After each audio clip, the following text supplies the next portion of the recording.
Hello everybody, welcome back to my channel. So today we're going to be discussing the third method used to find Nash equilibrium in game theory analysis, and this is called backwards induction. So this is slightly different compared to the other two types of analysis because instead of using a simultaneous game, you'd be using a sequential game, which is what's being shown on the screen here. It kind of looks like a probability tree diagram. It is kind of not really. As you can see at the end, it's not probabilities, and instead they're payoffs, as you would see on a normal game matrix table.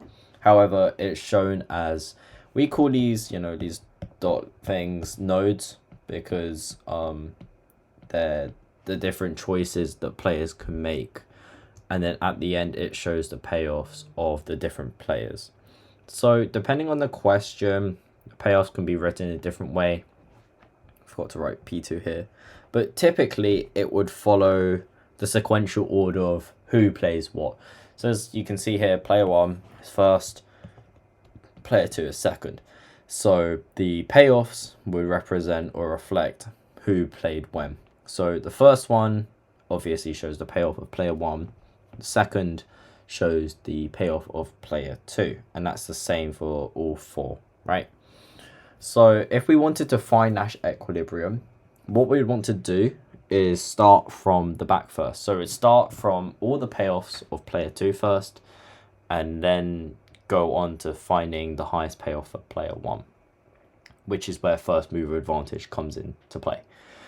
Anyways, before we talk about that, we basically need to totally ignore all of the first values, similar to, best response analysis. So we can just, zigzag these off for a little bit. I'll make them a little bit bigger so it's easier to rub out. Okay, so now that we've just totally ignored them, we haven't eliminated them, we've just ignored them for the time being, we can start our backwards induction. So between these two options that player 2 has, which is LR, LR, they're the same options. So we basically consider them as two different things, right? So just imagine they're two different scenarios, because they are. And we would compare between the payoffs that we could see. So here there's only two options. So compare between the both payoffs and see which one will give them the most utility. And we can see that for the top half, we can see 8 is more than 6, so we're going to eliminate 6, right? It's non-negotiable. We're going to eliminate 6, which means we're also going to eliminate the first player's payoff, because we know that the second player is just never going to choose that. So there's no point in considering that payoff anymore, right? So we can then just, unrub that. And then we can look at the bottom half, and we can see 3 and 1. Okay, come on. Put in the comments, which one do you think player 2 is going to pick? If you said 3, you're correct. So we can just totally eliminate the second one, because 1 is less than 3. We'll unrub this one out. Okay. So we're now left with 2 different outcomes. Which one would player 1 pick? Have a guess. If you don't know, just have a guess. Well, if you said 9, 3 is Nash equilibrium, you would be correct. So what we would do is eliminate 7 and 8. The reason being is because 9 is more than 7, because we've now gone back to what the first player would choose, which is 9, because it's more than 7. We don't need to consider the second value, because that's what player 2 would consider. Right, so here we have a Nash equilibrium of 9, 3, and Nash equilibrium would be DL. That would be your Nash equilibrium in terms of strategy notation, right? What is happening with this? There we go. Okay, so as I said earlier, there's first mover advantage. The reason being is because player 2 chooses which ones they would choose based off their highest payoff. But assuming that there's symmetrical perfect information, right? Player 1 would know this, and they would choose not to go down those routes, which is why they would choose the ones that give them the highest utility first, and then based off that strategy, player 2 would then have to base off which choice or option would give them their highest utility, right? So player 2 is at a disadvantage because they don't get a choice, because even if they see a payoff that's higher, they can't choose it, as shown over here, where 7, 8, player 2 has the highest utility. They can't choose that because player 1 would see that, you know, they'd be getting a lower utility if they chose U, so they would choose D for short, and then player 2 would have no choice but to choose this one, because as we saw earlier here, this was a 1 and this was a 3, which is why Nash Equilibrium is at 9-3 due to first mover's advantage. So hopefully that made sense there. Quite a short video compared to the other one, because this one's slightly easier but also a little bit more technical once you get a few more nodes occurring. So if you have 3 or 4 coming out, it'll get a bit more confusing, but again, it's just the same concept, eliminating the ones that they wouldn't choose because it gives them the lowest payoff. You just eliminate them instantly and then do the same thing for player 1, and you'll find your Nash Equilibrium or Nash Equilibria. So we're going to actually extend this video, and I'm going to go through the different types of game theory. Okay, I'm back. I've set up the different types of games. So just an overview. We have 3 different types of games. The first one's called the chicken game. The second one's called the Battle of the Sexes. And the third one's called the ultimatum game. Luckily for you guys, there is not actually technically 3. There's only really 2 you need to learn, because the ultimatum game basically suggests backwards induction. So it's just saying, you know, there's no sequential game, or there's no simultaneous game, and it's just a sequential game, which is why it's called the ultimatum game, because of first mover's advantage. So we won't need to cover that. We'll just cover the first 2, which is the chicken game and the Battle of the Sexes. You're probably wondering, did you make up these names because they're really goofy? I'm sorry to say, I didn't actually make up these names. They're actually names of the games. They do have technical names. Do not worry. You will not have to write, this is the chicken game in your exam. Do not worry. There are technical names, but I'll explain the kind of thought process behind them and where they got their names from. So it's a little bit of a storytelling, right? Make it a little bit fun, right? Okay. So the chicken game, this essentially isn't about chickens at all.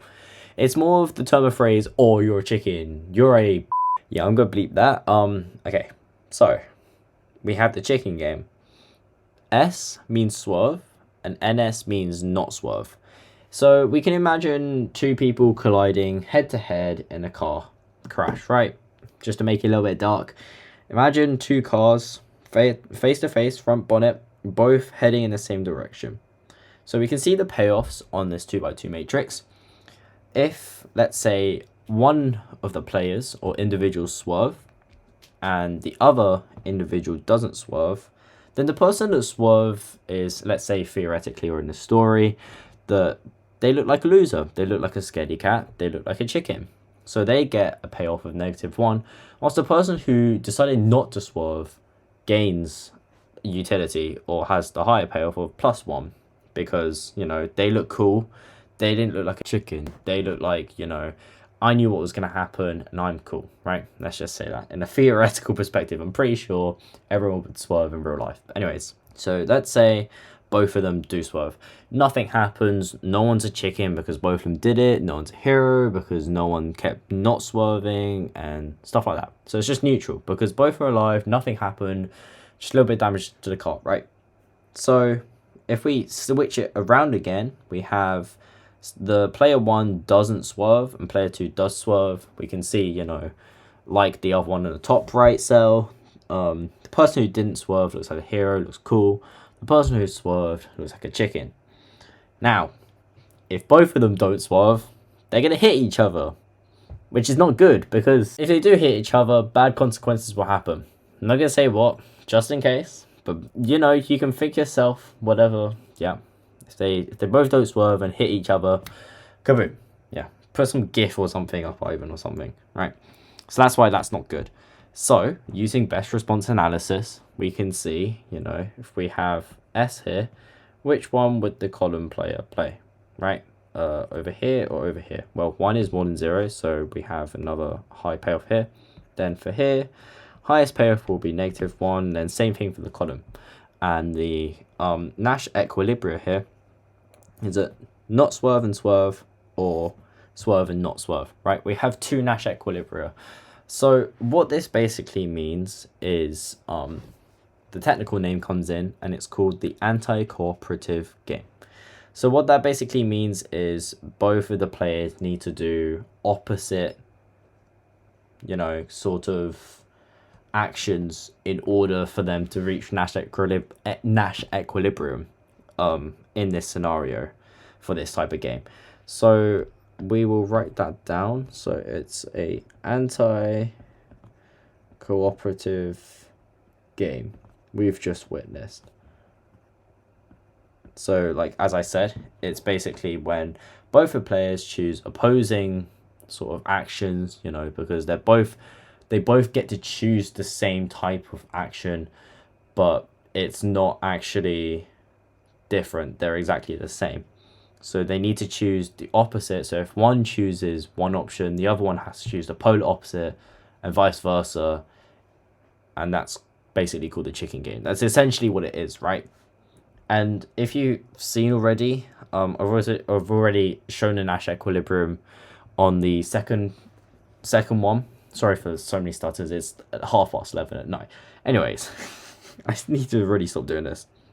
Essentially, what Battle of the Sexes is this is how I got taught. But imagine a wife and a husband, or girlfriend and boyfriend, essentially are going on a date, and one of them has to choose, wine, type of drink that they want, and the other one needs to choose type of food that goes with that wine. So let's say wine A goes really well with wine C, or not wine C, food C, and wine B goes really well with food D. So obviously they're going to have their own preferences, but because I've put 1 let's just say they both like either or, but not if you switch it around and have wine B with food C or wine A with food D, because let's say it just tastes disgusting, right? So as you can see here, if player 1 chooses to, purchase wine A, and then player 2 chooses to purchase food C, then they would both have a utility or a payoff of 1-1. And that's the same for wine B and food D, because they go well together. Both will enjoy it and obviously increase their utility. However, if you do it the other way around, both of them won't be happy and gain no utility, because the food and the wine is not a good combination, so they won't enjoy the meal. So as you can see, obviously, clearly the Nash equilibria are where it's 1-1 and 1-1. So what we call this game it's called a cooperative game or cooperation game. You can use them interchangeably. They're basically the exact same word. Just the bit at the end's different, right?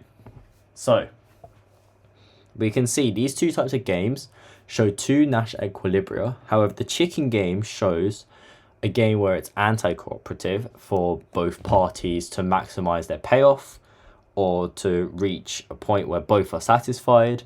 And the Battle of the Sexes shows a cooperation game because both players need to work together in order to reach Nash equilibria and both obviously be satisfied. So hopefully that made sense. These weren't the most detailed explanations, a little bit stuttery at times, like 89% of the time. But it is what it is. Hopefully I got that across clearly, kind of.